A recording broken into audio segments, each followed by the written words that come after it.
ఇక్కడ సిస్టమ్ ఏం చెప్తుంది, అప్లయన్స్ ఏం చెప్తున్నారు, మీరు కమిట్ అయిపోవాలంటే ఎస్ ఏదేమైనా ₹1,00,000 వచ్చేంత వరకు నేను ఎవరు మాట్లాడి నేను ఒకే ఒక్కరు మాట్లాడితే వాళ్ళు మా అప్లై మాత్రమే డిసైడ్ అవ్వండి మీకు ఎందుకు ₹1,00,000. ఇక్కడ చేసే వాళ్ళందరూ అదే చేస్తున్నారు. ఎందుకంటే మనం ఫ్యూచర్ని అవగాహన చేసుకోవాలి, అంచనా వేయగలగాలి. ఈరోజు అందరిలాగా మనం అదే పని చేస్తామని అనుకుంటే ఈ 21st సెంచరీలో మనం ముందుకు వెళ్ళలేదు. ఒకప్పుడు ఆ జమానాలు నడిచింది, ఒక 10, 20, 30 ఏళ్ళ క్రితం ఓకే. ఒక ఫ్యామిలీ బాగా నడవాలంటే ఫ్యామిలీలో ఉన్న మొదటి వ్యక్తి లేదంటే సంపాదించే ఒకరు ఉంటే సరిపోయేది. కానీ ఇప్పుడు ఆ పరిస్థితి ఉందా? ఒక 5 years బ్యాక్ చూడండి, మనకున్న ఖర్చులు ఏ విధంగా ఉన్నాయి. గ్యాస్ ఎంత ఉందండి? ఒక 5 years బ్యాక్ 2020లో గ్యాస్ ఎంత ఉంది? అవునా? 5-6 ఉందా లేదా? కరెంటు బిల్లులు అన్ని నార్మల్గా ఉన్నాయి. అవి ఇప్పుడు వచ్చినప్పటికీ అన్ని రేట్లు పెరిగాయి లేదా? అన్ని డబల్ అయ్యాయి ఆల్మోస్ట్. ఇప్పుడు ఎలా ఉంటాయి? 2030 నాటికి ఖర్చులు ఇలాగే ఉంటాయో పెరుగుతాయి? 100% పెరుగుతాయి. అప్పటికైనా మన ఇన్కమ్ పెరిగే అవకాశం ఉందా మనం చేసే బయట? బట్ అదే వెస్టీజ్లో మీరు ఈ 5 years గట్టిగా ఫోకస్ చేస్తే నాకు తెలిసి ఈ హాల్లో ఉన్న ప్రతి ఒక్కరు మినిమం 5 lakhs ఇన్కమ్ తీసుకుంటారు.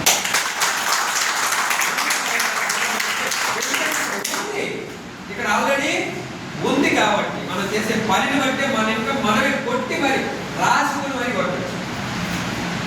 రిస్ట్రిక్షన్స్ ఏం లేవు, రూల్స్ ఏం లేవు, లిమిట్ ఏం లేదు.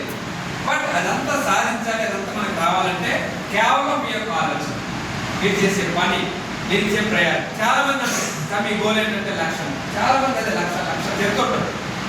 మీటింగ్ ఉంచారనంటే సరే ఈరోజు మా ఆవిడ బాగాలేదు, మా పక్కింట్లో ప్రశ్నలు ఉన్నాయి, ఇట్లా కారణాలు చెప్పి వెస్టేజ్ ఎక్కడ లాస్ట్ ప్లేస్ లో పెడతారు. వస్తుందా? ఎప్పుడైతే లాస్ట్ ప్లేస్ లో ఉన్న వెస్టేజ్ ఫస్ట్ ప్లేస్ లో పెడతారో, వెస్టేజ్ అప్పుడు నాకు వేరే ప్రపంచం లేదు, ఫస్ట్ వెస్టేజ్ తర్వాత ఏదైనా డిసైడ్ అయితే మీ సక్సెస్ ఎవరు ఆపలేదు. ఎందుకంటే మనం చేసే పని బట్టి మనకి రిజల్ట్. అవునా కదండి? మా అబ్బాయి ఫస్ట్ బర్త్డేకి నేను లేను, ఎవరో ఒక వ్యక్తి జాయిన్ అవుతాడంటే ఆ రోజు మార్నింగ్ పోయి ఎప్పుడో నైట్ వచ్చింది, అప్పటికంతా కేక్ కటింగ్ అయిపోయింది, అంతా అయిపోయింది. ఇంట్లో చుట్టాలు అందరూ అడిగాడు, నీకు మరీ అంత పిచ్చేది, అబ్బాయి పుట్టాడు, ఫస్ట్ బర్త్డే వచ్చాడు, చుట్టాలు అందరి ఇంట్లో వచ్చాడు, నువ్వు లేవని అంటే నేను చెప్పిన ఈరోజు అబ్బాయి బర్త్డే చేశాడు, ఈరోజు ఏమి ఇస్తున్నామో తెలియదు, రేపు పొద్దున్న అబ్బాయికి ఏమి ఇవ్వాలి, అబ్బాయికి పెద్ద నాకు ఏమి ఇచ్చామో అదే గుర్తు పెట్టుకుంటాడు. అవునా కదండి? మొన్న అదే పుట్టినరోజు సెప్టెంబర్ 16వ తేదీన సుభాష్ శెట్టి గారిని పిలిపించి చీఫ్ గెస్ట్ గా ఆ వ్యక్తి ద్వారా 13 లక్షలు కార్ ఓపెన్ చేసి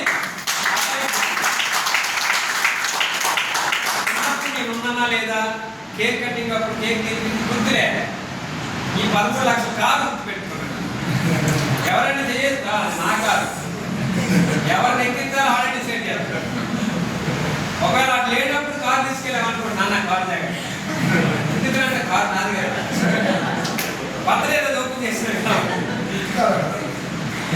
ఇప్పుడు ఆ డ్రీమ్ ఏంటంటే కార్లో తిరిగి ఇవన్నీ చూసిన తర్వాత మీటింగ్ వచ్చిన తర్వాత నాన్న ఈసారి నా కారు నేనే కొనుక్కుంటా. క్రికెట్ ద్వారా నా కారు నేనే కొనుక్కుంటా, నీకన్నా పెద్ద కారు కొంటాను అంటున్నాడు. ఎక్కడి నుంచి వచ్చిందండి డ్రీమ్? అవునా కదా? ఈరోజు మన తల్లిదండ్రులు బట్టే పిల్లలు. అవునా కదా? సో ఆ విధంగా వాడు కూడా చూసి ఈరోజు సో ఇక్కడ పవర్ఫుల్ సిస్టమ్ ఇక్కడ బాగుంది. ఎవరిని మోసం చేయట్లేదు, ఎవరిని ఇబ్బంది పెట్టట్లేదు. మనం సక్సెస్ అయితే కొన్ని 100 మందికి మంచి చేయొచ్చు, కొంతమందికి ఆరోగ్యాన్ని మనం ప్రమోట్ చేయొచ్చు. ఈరోజు ఎంతో మంది మన టీంలో ఆరోగ్యం సంపాదించుకున్న వ్యక్తి చాలా గ్రేట్గా ఫీల్ అవుతుంది. నేను కొన్నూరు పోతే రామ్ సుబ్బారావు అనే వ్యక్తి, ఆయనకి పంటి ప్రాబ్లం ఉంది. ఫస్ట్ 5 సంవత్సరాలు అయిందంట ఆయన జాబ్ పండు దిగి. వాళ్ళ నాన్నగారికి కాన్సెప్ట్ పరిచయం చేసి నమ్మలా.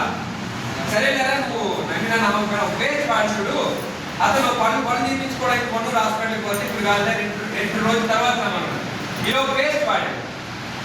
కంటిన్యూస్ 2 రోజులు పేస్ట్ పాడితే అన్ని నొప్పులు తగ్గినాయి, ఏదో మంచిగా అనిపించింది.